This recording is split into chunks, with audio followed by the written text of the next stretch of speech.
The first time Commander Elias Vance saw her, she wasn't a soldier or an emissary or even a name on a roster. She was just a silhouette curled in the bioluminescent dark of the medbay, skin like sapphire glass under sterile light, breathing shallowly as though afraid her existence might disturb the silence. He didn't know her species yet, didn't know that her hair burned with a light that pulsed like plasma threads, or that each flicker of color corresponded to emotional frequencies her kind had evolved to hide.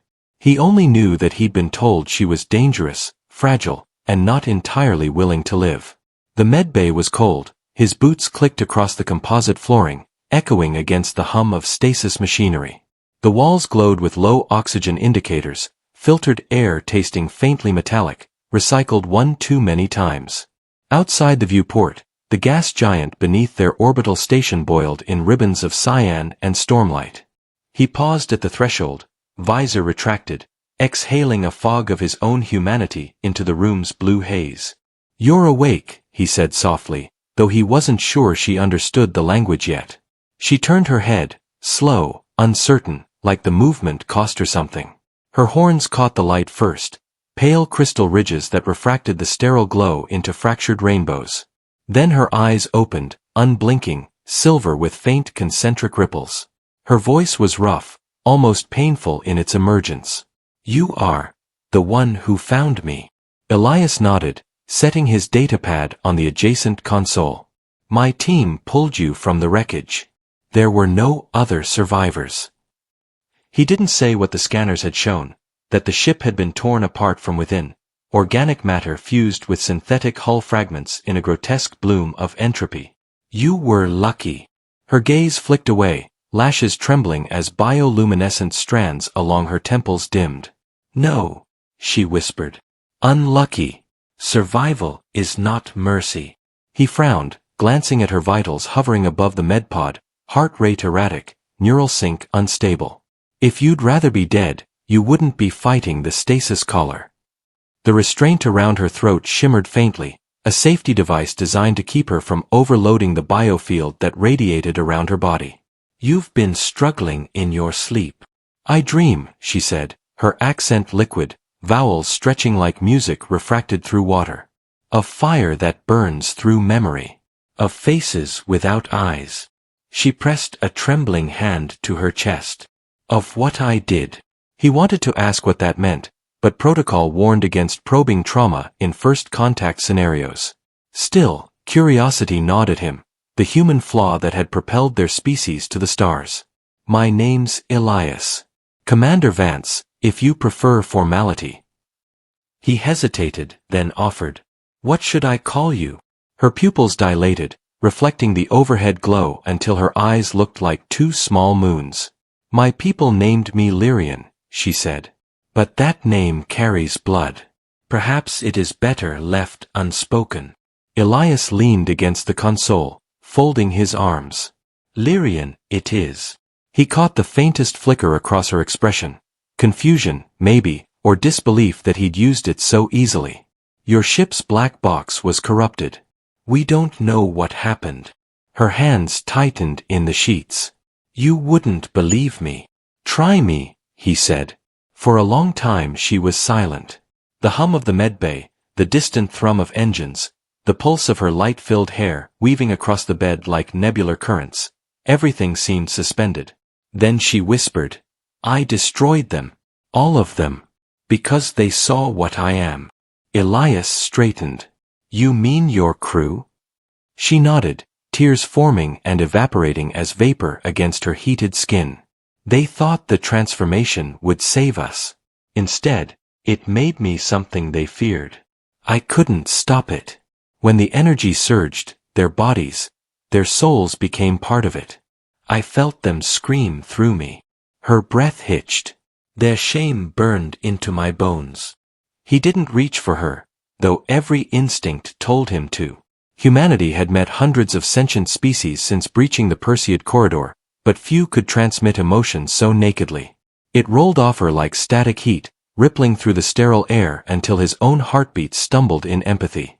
"You survived because you adapted," he said quietly. "That isn't shame. It's biology." Her head turned sharply, eyes flaring. You think this is survival?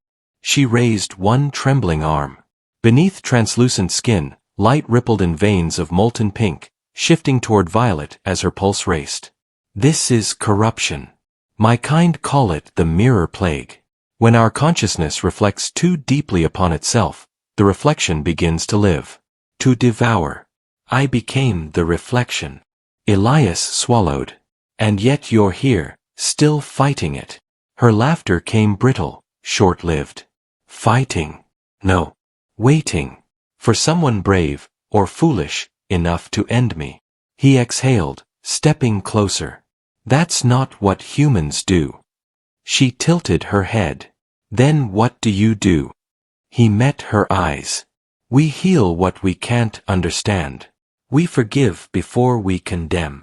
Her lips parted slightly, the glow in her hair softening, receding like dawn into shadow. For a moment, he thought she might cry again, but instead she turned her face toward the viewport. Your people must be mad, she murmured. Probably, he said, almost smiling. Days passed in measured cycles. The station orbited the gas giant's magnetosphere, shielded by massive plasma sails that caught stellar winds like silent wings. Outside, storms boiled endlessly, fracturing lightning across the planet's horizon. Inside, Lyrian grew stronger. Her body absorbed light faster than human instruments could quantify. What frightened the med-techs delighted Elias. Her recovery defied entropy itself. One morning, he found her standing by the viewport, draped in a patience shift that shimmered faintly against her bioluminescent hair. The glow had deepened, rose and silver intertwining like twin streams of breath. You shouldn't be up yet, he said, entering quietly. I needed to see the storms, she replied without turning. Your world's tempests remind me of home. Beauty and destruction, spinning together until they forget which one they were born to be. He stopped beside her. I read your bioscans. Your energy signature fluctuates with emotion. You're stabilizing. Stabilizing. She smiled faintly. No. I am remembering how to be calm before the next break. Her reflection caught his eye, a ghost of flame and frost superimposed on the window. You don't have to break, he said. Not here. She finally looked at him, searching his face as though mapping an unfamiliar constellation. Why do you care? You know what I've done. Because if humanity gave up on everyone who's ever done something they regret, he said, there'd be no one left to save. Her eyes flickered, a ripple of light shivering through her hair. You speak as though redemption is your species' inheritance. It's our curse, Elias said softly. And our gift. Silence stretched, heavy yet not unbearable. He realized her breathing had slowed to match his, her light pulsing faintly in rhythm with his heartbeat. When she spoke again, her voice trembled. When they found me after the first outbreak, they covered me with woven cloths, to hide the glow, to make me less monstrous. I believed them. I believed I needed hiding. He looked at her, really looked, and saw not a weapon or anomaly, but someone exhausted from carrying the weight of existence. What if they were wrong? He asked. Her eyes widened slightly. Wrong. Maybe your light isn't something to hide, he said. Maybe it's something the universe forgot it needed. The glow along her arms surged, tendrils of pink fire winding through the translucent fabric. You would say that because you cannot see what it consumes. Then show me, he said. Her breath caught. You would die. Maybe, he said. But I'll see truth before I close my eyes. For a long moment, neither moved. Then, slowly, she reached for the edge of her cloth and let it slip from her shoulders. The fabric fell soundlessly, pooling around her feet like liquid moonlight. Beneath, her skin burned with fractal constellations, patterns of living energy shifting through her veins, lighting the room with pulse and color. The medbay's sterile glow seemed dull beside her radiance. Elias inhaled, stunned, not by lust or fear, but by awe. Beautiful, he whispered. She flinched as though struck. No, she said, voice breaking. It's wrong. Everything that lives glows, he said. You just do it louder than the rest. Her tears shimmered midair, evaporating into motes of pink light. No one ever called it beauty. Then I'll be the first, he said. Something shifted then, quiet but seismic. The tension that had bound her body seemed to uncoil, her glow stabilizing into slow, even pulses. Around them, the medbay sensors flickered as if recalibrating to a new kind of physics. Lyrian's lips trembled, her voice a breath against the hum of the room. You shouldn't have said that. Why? Because now the mirror inside me will want to believe it. He stepped closer, careful not to break the fragile balance between them. Then let it. Her eyes shone like twin galaxies before eclipse. If it believes, she whispered, it may not want to die. Then we've already won, he said. Outside, the gas giant storms burst in silent arcs of lightning, casting light through the viewport that mingled with her glow until the whole room shimmered like dawn between worlds. In that moment, Elias understood that humanity's greatest strength wasn't dominance or invention. It was the stubborn belief that no light, once seen, should ever be allowed to go out. The hum of the orbital station deepened as it drifted into the shadow of the gas giant, casting long cobalt tides through the medbay windows. The light around Lyrian dimmed to soft embers, her body responding unconsciously to the loss of solar input. Elias sat near the bed, watching as her breathing slowed, even, serene. He hadn't meant to stay this long, but something about her quiet glow had rooted him here, as though leaving would unravel the fragile peace that had taken hold. He'd seen beauty before, on ruined worlds, in auroras flickering across frozen skies, in the eyes of dying men who'd glimpsed home in their final moments. But this was different. Lyrian's beauty wasn't comfort, it was revelation, dangerous in its purity. It made him question every line humanity had drawn between wonder and fear. And yet, he couldn't look away. When she stirred, her voice was barely a whisper. You stayed. He nodded, leaning forward. You shouldn't be alone when the station goes dark cycle. It disrupts your metabolic rhythm. Her eyes opened, their glow faint but steady. You worry like someone who's lost too many already. He almost smiled, though it faded before reaching his eyes. Maybe I have. She studied him, her expression softening. Who did you lose? He hesitated. It wasn't a question he liked answering. My crew, he said finally. 3 years ago, during the Hellion Rift collapse. Our drive destabilized when a gravitational shear cut through the field. Half of them didn't make it. Lyrian tilted her head. And you carry their voices? Elias blinked. Their what? She touched her chest lightly, where the faint pulse of light beat beneath her skin. When my people die, they leave resonance within us, a pattern of thought that hums in the memory. Some call it guilt. I call it song. Humans must have something like it. He thought about the nights when the silence between shifts became unbearable, when he'd hear whispers that weren't there. Maybe, he said quietly, we bury ours under noise. Noise. He gestured toward the ceiling, where faint vibrations from the engines tremored through the structure. Work, talk, war. Anything that keeps us from listening too closely. She considered this, her glow flickering. Perhaps that is why your kind builds so much, to keep the silence from speaking. He chuckled softly. Maybe you're right. Outside, the planet's auroras rippled across the atmosphere like living ribbons. Lyrian's reflection shimmered against the glass, her hair radiating faint warmth. You think your people will accept me? She asked. I think, Elias said, they'll try to classify you first. She smiled faintly. And when they fail? Then they'll fear you, he admitted. But some of us will still want to understand. Her gaze met his. You, perhaps. Understanding's kind of my job, he said, though his tone carried more weight than duty. But I won't let them dissect what they can't define. Lyrian turned toward him, the gentle glow of her body casting faint shadows across his face. You speak like one who disobeys orders often. He raised an eyebrow. Only the stupid ones. She laughed softly, the sound like wind passing through glass chimes. Then I hope your commanders are forgiving. They're human, he said. We forgive things we don't want to admit we understand. Lyrian's expression grew thoughtful.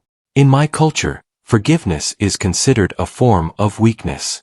To forgive is to forget, and forgetting means the lesson fades. Elias shook his head. That's not forgiveness. That's amnesia. Real forgiveness means remembering everything, and choosing to move forward anyway. She regarded him as if the concept itself were alien. You move forward even when the past burns behind you? Especially then, he said. Otherwise, the fire wins. Her eyes softened, but there was an ache beneath her gaze. I wish I had your strength. You have it, he said. You just use it differently. The room fell quiet again. The hum of the station mingled with her faint bioluminescent rhythm, a heartbeat echoing between species. Elias felt the line between scientist and human blur. His curiosity no longer about data or discovery, but about the fragile will that kept her alive despite her shame. Hours passed. He must have dozed, because when he opened his eyes, Lyrian was gone. The bed was empty, the air faintly warm from residual glow. He cursed under his breath, scanning for energy traces.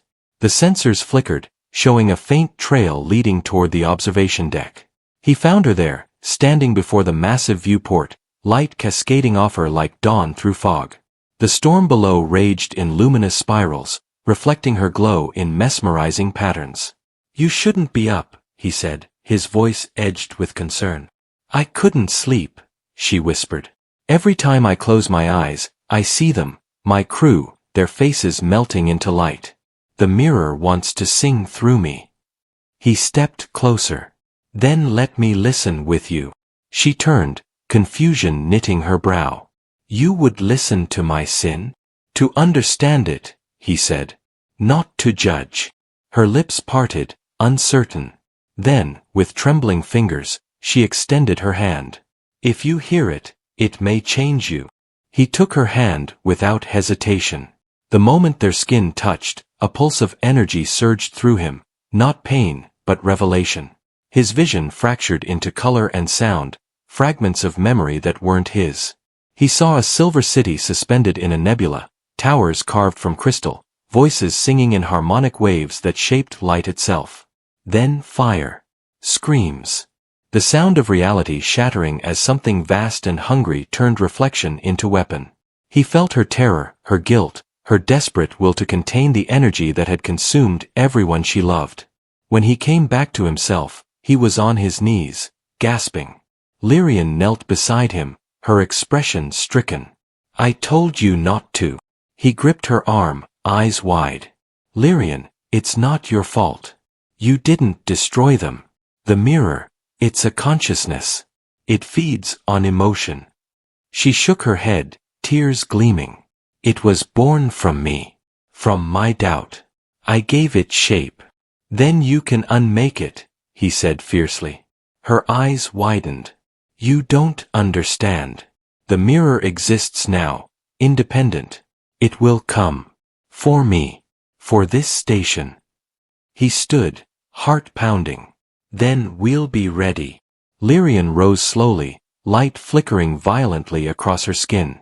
You cannot fight reflection with metal and fire. Then we'll fight it with what you don't have, hope. She stared at him as though the word itself were alien. Hope. Yeah, he said. Humans have a habit of believing in impossible things until they happen. Her expression softened. Then perhaps that is your real plague. Maybe, he said. But it's one I'll keep.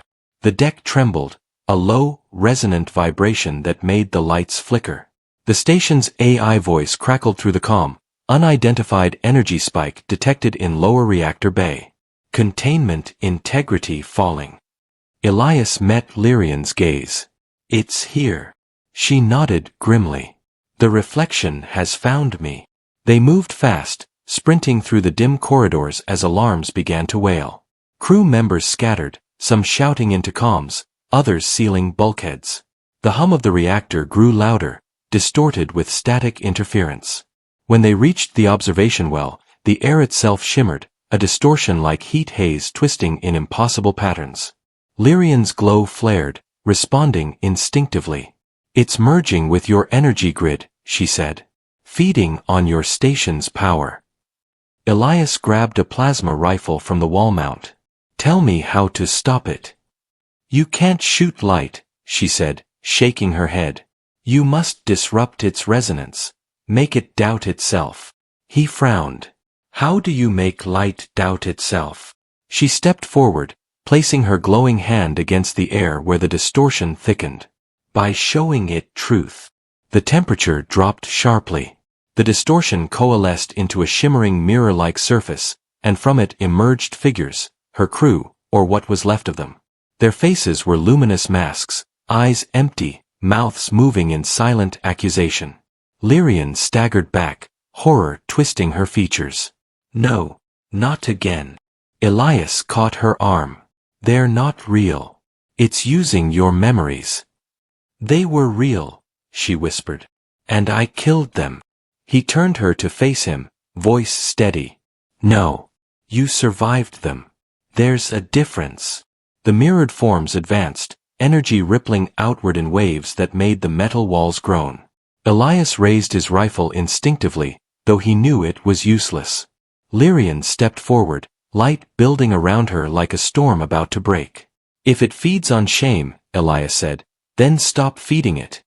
She looked at him, tears glowing. "How?" "Forgive yourself," he said simply. Her breath caught. "I can't." "Yes, you can," he said. "Not because you deserve it, but because you're still here. Because you still can." The mirrored shapes paused, their movements faltering.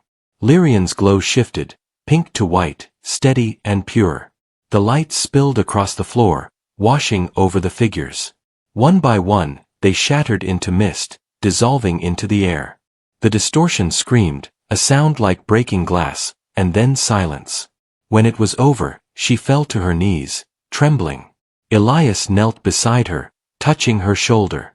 "It's gone." She shook her head weakly. "No. Only weakened. It will return when I falter." He squeezed her hand. "Then I'll make sure you don't." Her eyes met his, filled with both gratitude and fear. "You don't understand what that promise costs." "Then teach me," he said. Outside, the gas giant's auroras blazed brighter than ever, as if the universe itself had heard their defiance. And though the battle wasn't truly over, Elias knew this was the first moment humanity had ever stood between an alien god and its own reflection, and refused to blink. When the alarms finally fell silent, the station's corridors felt hollow, echoes lingering like ghosts of sound. Emergency lights flickered crimson across metal panels, each pulse syncing with the faint tremor still rippling through Lyrian's skin.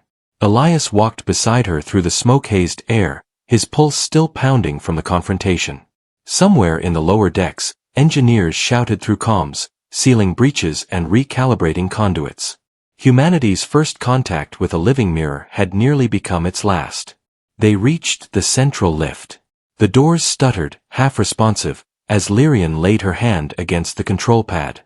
Her light flared, and the system obediently came to life. "You shouldn't be able to do that," Elias said, half in awe, half in concern. "I shouldn't be able to do many things," she replied, her voice carrying that strange blend of sorrow and strength. "But your machines sing the same harmonics as my cells. They listen when I ask." He exhaled through clenched teeth. "That's either a gift or a disaster waiting to happen." Her eyes flicked toward him, the faintest smile ghosting her lips. "Most gifts are both." The lift ascended toward the command deck. Through the transparent shaft walls, the gas giant's horizon swept past, a whirlpool of cobalt storms and lightning veins. The reflection, the entity born from her, had been driven off, but not destroyed. Elias could feel it in the hum of the hull, a low resonance like a memory refusing to fade. When the doors opened, Commander Hale was waiting, a broad-shouldered man whose expression rarely betrayed emotion, but now his eyes were hard as the steel beneath their feet. "Vance," he said. You want to tell me why half my reactors are bleeding power into a phantom signature? Elias straightened. We were attacked, sir. Not externally, psychically. The entity that followed Lyrian here breached containment. Hale's gaze shifted toward the alien woman. She stood silently behind Elias, light dimmed, eyes unreadable. You mean the alien you insisted on keeping alive? Hale said coldly. The one I warned could compromise the station? She saved us, Elias said. She nearly killed us, Hale countered. You saw the damage reports? 4 technicians unconscious, 1 dead from neural shock. You call that salvation?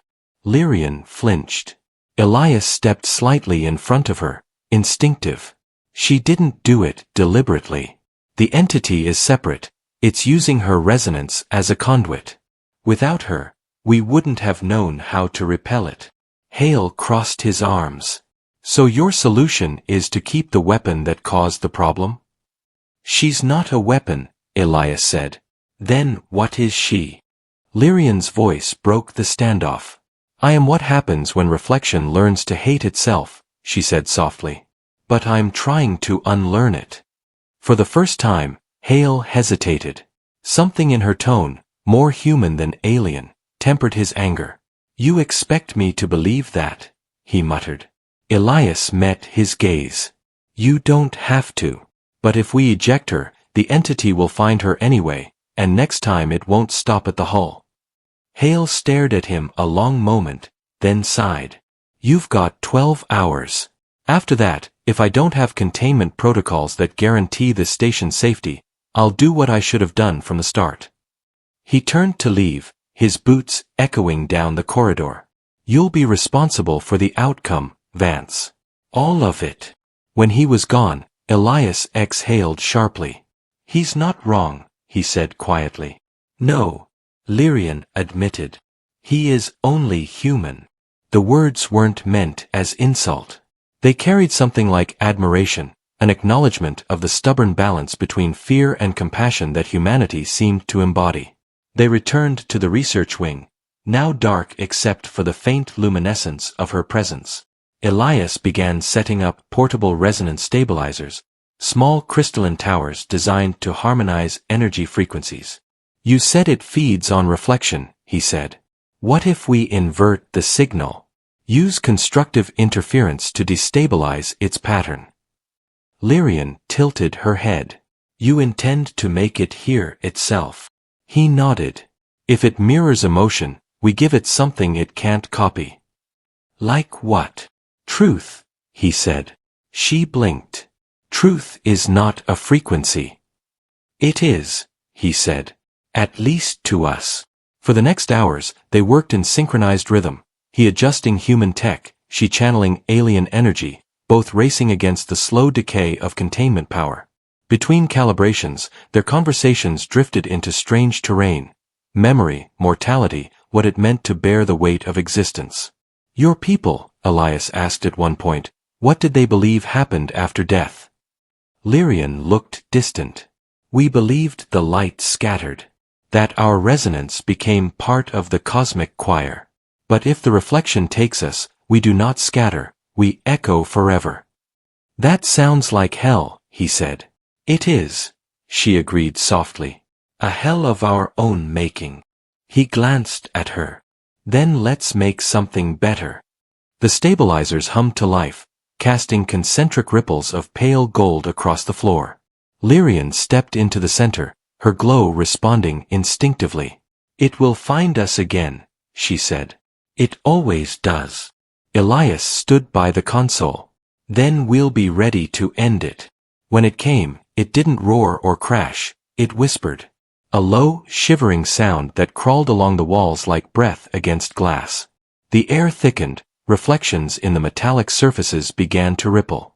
From every polished panel, shapes emerged, distorted echoes of Lyrian, hundreds of them, all whispering in perfect unison. You can't escape yourself, they said. Lyrian's body trembled, light flaring chaotically. It's too strong, she gasped. It remembers everything I fear. Elias reached out, gripping her hand. Then remember something else. Her eyes locked on his. What? Me. She stared, stunned, as though the word itself had weight. The reflections hesitated. He tightened his grip. You're not just what you were, he said. You're what you choose to become. Her breath shuddered. You speak like a priest. Engineers and priests do the same thing, he said. We build faith out of chaos. The mirror voices began to scream, fracturing under interference.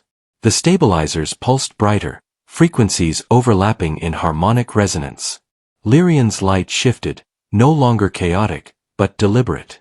Each pulse matched Elias's heartbeat. The mirrored forms writhed, losing cohesion.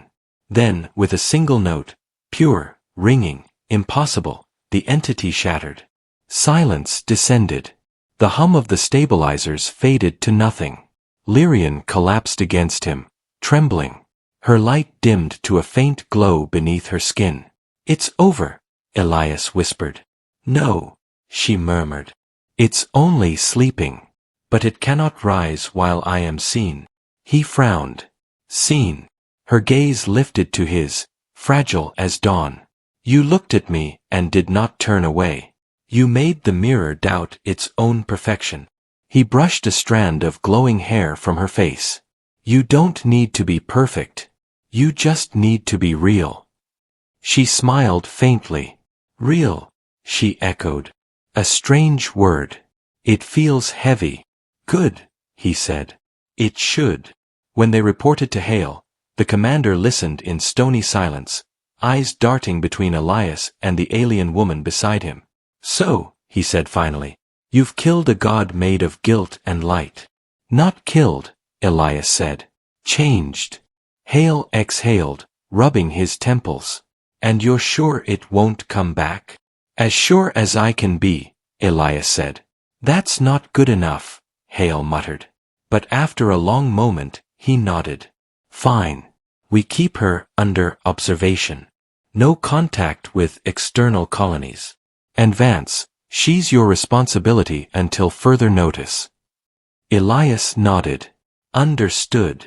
As they left the command deck, Lyrian looked at him. You risk much for me. He smiled faintly. You're worth the paperwork. She laughed softly, the sound light against the hum of the station. Later, in the quiet of the observation bay, they stood together again. The gas giant below them spun endlessly, storms twisting like living paint across its surface. Lyrian's reflection shimmered faintly in the glass, but this time, it smiled back. I used to think beauty was a lie, she said quietly. A mask over destruction. And now? He asked. Now I think it might be both, she said. And maybe that's what makes it real. He looked at her, the alien light soft against his human silhouette. You're starting to sound human. Perhaps, she said. Or perhaps humanity is contagious. He chuckled, but his eyes lingered on her glow, the way it seemed calmer now, steadier. There was still danger, still mystery, but beneath it all there was something else. Peace. Outside, lightning rolled across the gas giant's horizon. Inside, two beings, one human, one something more, stood watching, bound by a quiet understanding that beauty, once seen, demands to be protected. Days folded into one another aboard the station. Time marked by the rhythmic pulse of light from the gas giant below, and the faint bioluminescent shimmer that followed Lyrian wherever she walked. In the quiet between shifts, Elias found himself listening for that glow before he saw it. The way it whispered through air ducts, the way it softened the station's sharp metallic edges. The crew had grown used to her presence, or at least learned to look without flinching. Still, whispers followed in her wake. Rumors of an alien witch, of light that could burn thought clean from the mind. She never corrected them. When he asked why, she said softly, "It is better to let them fear a myth than to learn what the truth can do." He hadn't argued. Some truths weren't meant to be shared, not when the reflection still slept somewhere deep in the resonance field. One evening, as the ship drifted through the planet's shadow, Lyrian stood in the observation deck's dim glow, her hair burning faintly crimson. Your people dream loudly, she said without turning. Elias frowned, stepping closer. You mean the crew? She nodded. Their minds hum in the dark. So many fears. So much hope. It fills the corridors like wind. He smiled faintly. That's humanity for you. We dream even when we shouldn't. Her eyes caught his reflection in the glass. And what do you dream of, Elias Vance? He hesitated. Peace, I guess. Maybe a home that doesn't move every 3 months. Peace, she repeated, as though testing the shape of the word. Does it exist for your kind? Only in stories, he said. But that's where it starts. For a moment, she said nothing. Then her glow dimmed. My people once dreamed of peace. We built mirrors to reflect it back to ourselves. But we forgot that reflections magnify what we are, not what we wish to be. He turned toward her. You're not them, Lyrian. Am I not? She asked, voice barely above a whisper. I carry their light, their guilt. It sings in me still. If the reflection wakes, it will hear me first. Then we'll stop it again, he said. Together. Her expression softened, but a shadow lingered in her eyes.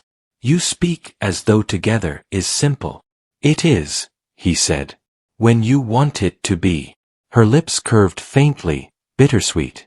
Humans make everything sound easy when their hearts decide first. Maybe that's why we survive, he said. Before she could answer, the deck lights flickered. A low hum rolled through the station, deeper and colder than before. Elias's calm crackled, Hale's voice, urgent. Vance. We've got resonance bleed in the core chamber. Containment dropping fast. I thought you said this thing was dormant. Elias's pulse spiked. He looked at Lyrian. She was already moving, her glow brightening like a storm reborn. It's not me, she said. It's remembering. They ran. Corridors blurred into streaks of steel and warning lights. The sound grew louder, an eerie harmonic that crawled under the skin, too perfect to be mechanical. When they reached the core chamber, the air shimmered. A translucent sphere floated above the reactor housing, rippling like liquid glass. Inside, faint shapes moved, faces, hands, whispers of what once was. The mirror, Lyrian breathed. It's not asleep, it's dreaming. Elias activated the control panel, trying to seal the energy conduits. If it merges with the reactor, it'll turn the whole station into one big echo chamber. She stepped forward, her light pulsing. I can anchor it, but it will need something to bind to. A reflection to hold its form. He turned to her sharply. You mean you? She nodded once. If I merge partially, I can stabilize it long enough for you to reroute containment. That's suicide. Her eyes glowed brighter.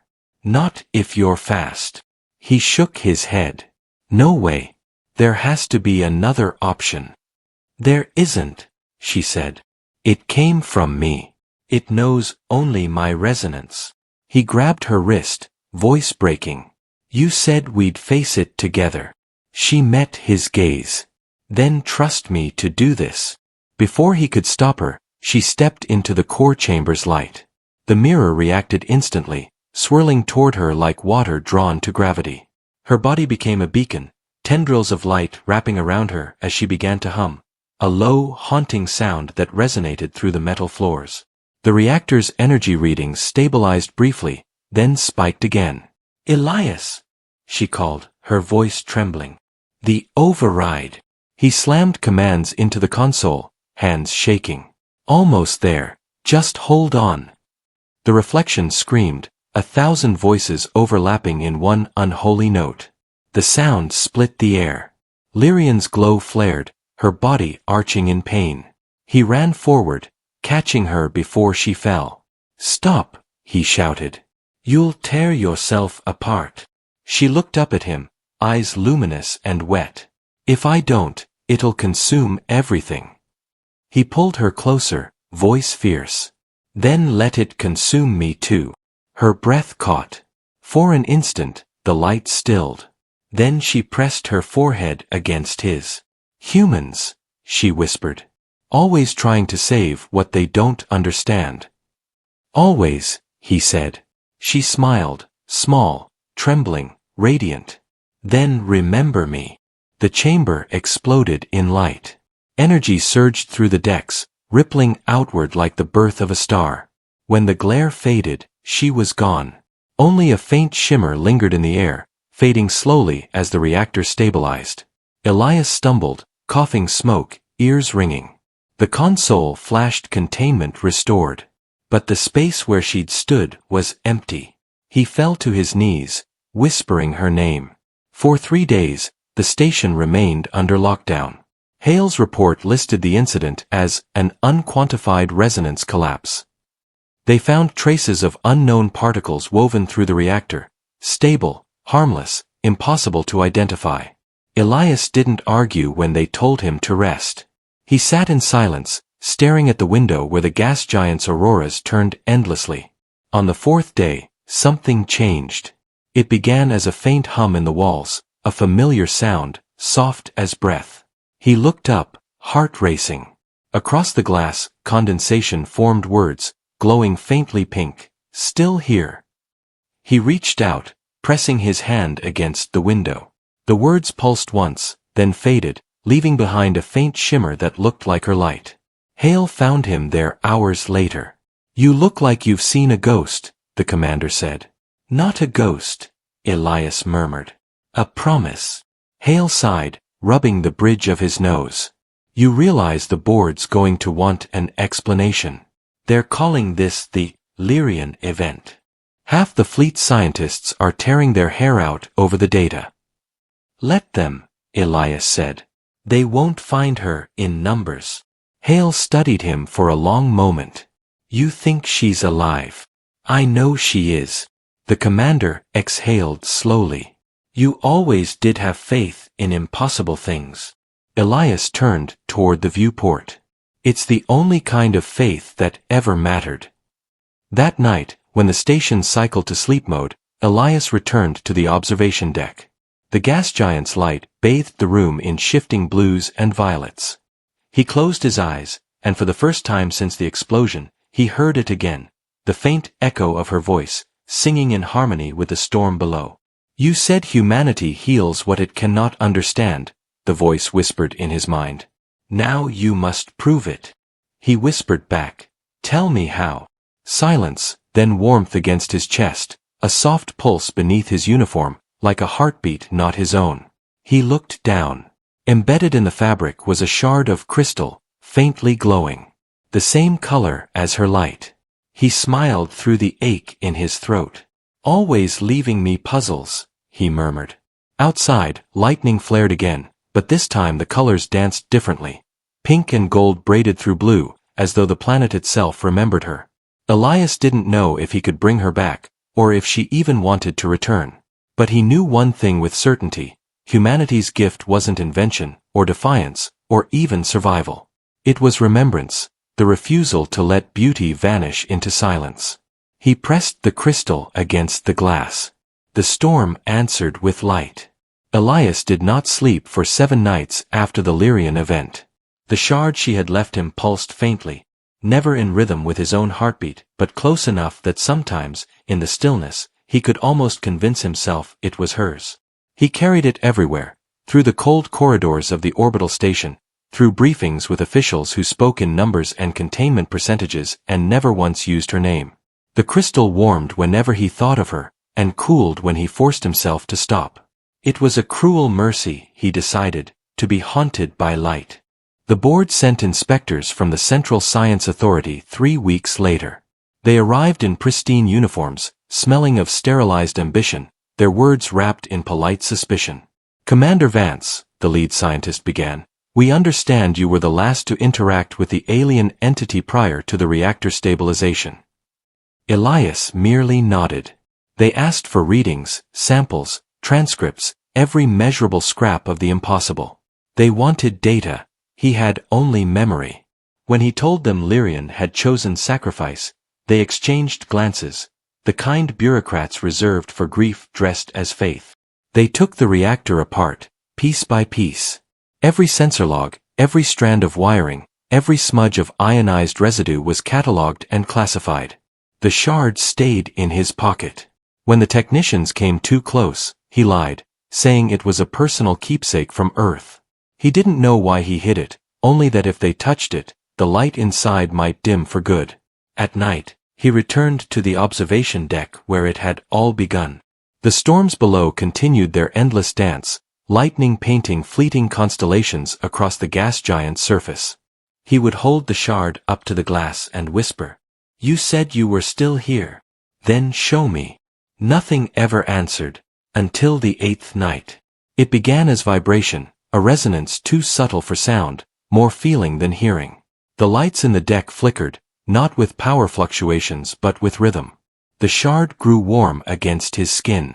When he looked up, the reflection in the viewport shimmered. For an instant, he saw her face there, luminous and translucent, eyes like twin stars behind a veil of static. "Lyrian," he breathed. Her reflection smiled, faint but real. "You kept your promise." He reached for the glass. "Where are you?" "In between," she said softly. The mirror did not die. It became threshold. "I exist within its edge. Neither light nor shadow, but echo." He swallowed hard. "I can bring you back." "No," she said. "Not as I was." The form you knew burned itself to silence. What remains is resonance, memory clothed in frequency. "That's not enough," he whispered. "You deserve to live." She tilted her head, light flickering through her hair like remembered flame. "Do you think life is only the breathing of lungs? I live where you remember me. I live in the light you refuse to call shame." His chest tightened. "Then what am I supposed to do with that?" "Learn," she said.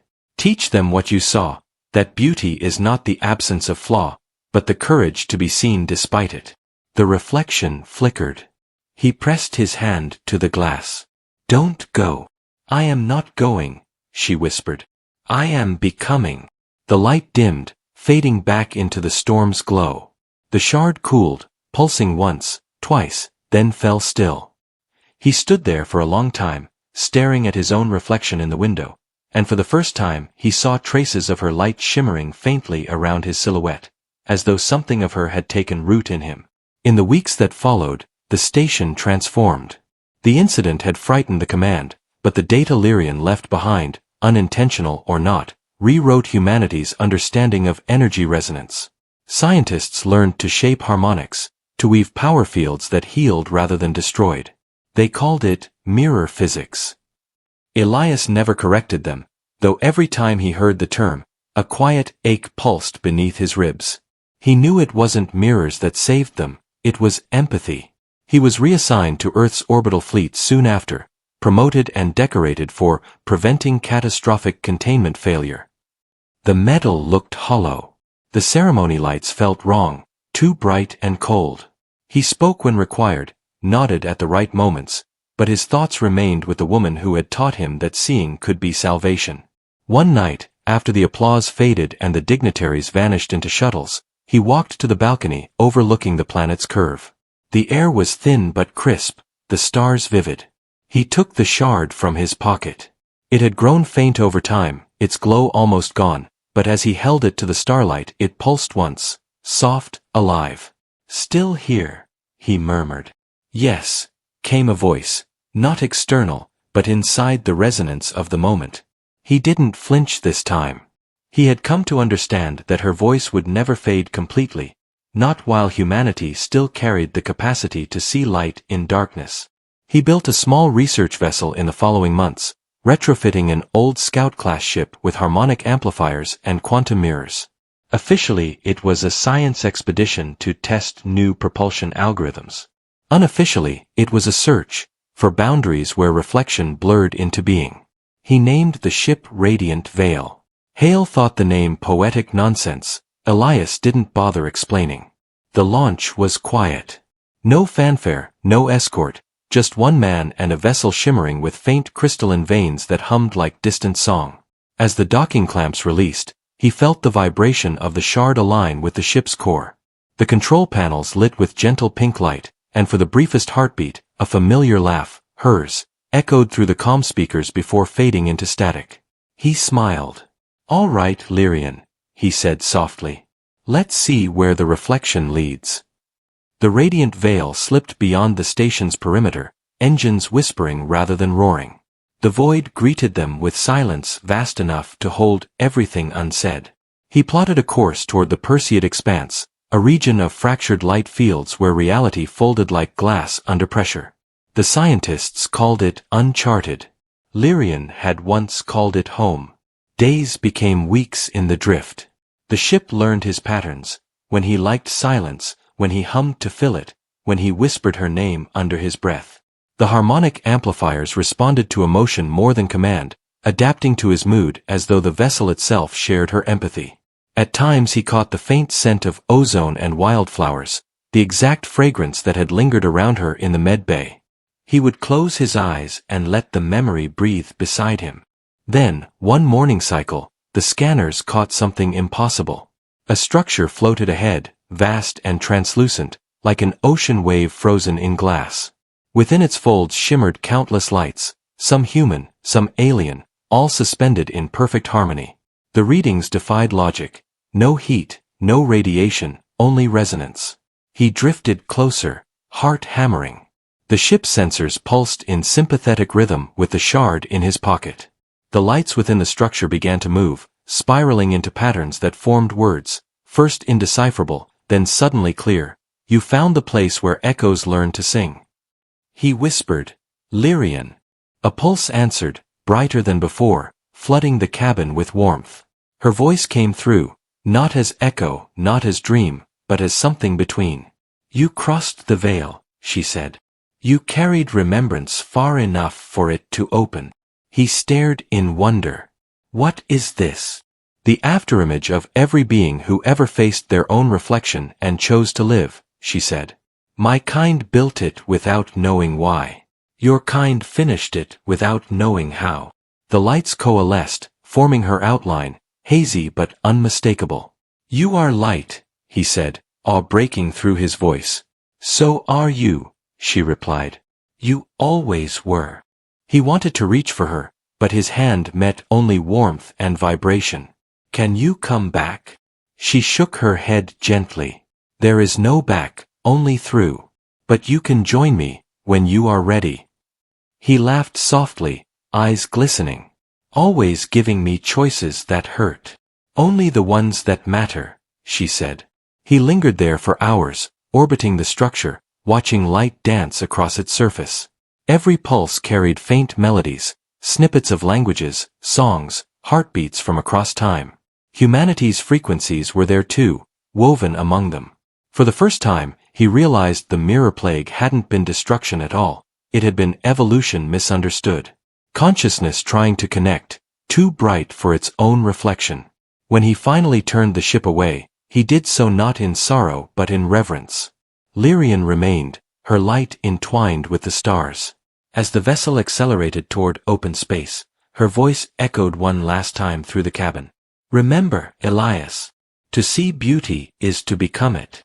Years passed. He became myth, the human who sailed into resonance and returned with songs no machine could decode.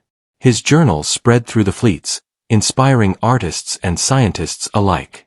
They spoke of harmonic empathy, of the unity between perception and creation.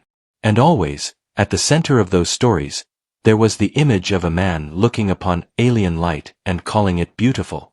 On the final day of his life, old and half-blind, Elias sat beside a viewport on a quiet research station orbiting another sun. The shard still glowed faintly in his hand. As he drifted toward sleep, he saw the storms of a distant gas giant reflected in the glass, swirls of blue and pink, light dancing like laughter. And there she was, waiting within it, her hand outstretched. He smiled, no fear left in him, only awe. "You kept your promise," he whispered. Her voice answered like sunrise. "And you kept yours." The light filled the room, gentle and whole. The instruments on the monitors fluttered, registering not an ending but a harmonic convergence. two frequencies merging into one sustained note. Outside, among the stars, a new pattern flared, brief, bright, and human. It shimmered across the void like a reminder that even when alien and human, shame and grace, reflection and reality collided, what remained was beauty unveiled.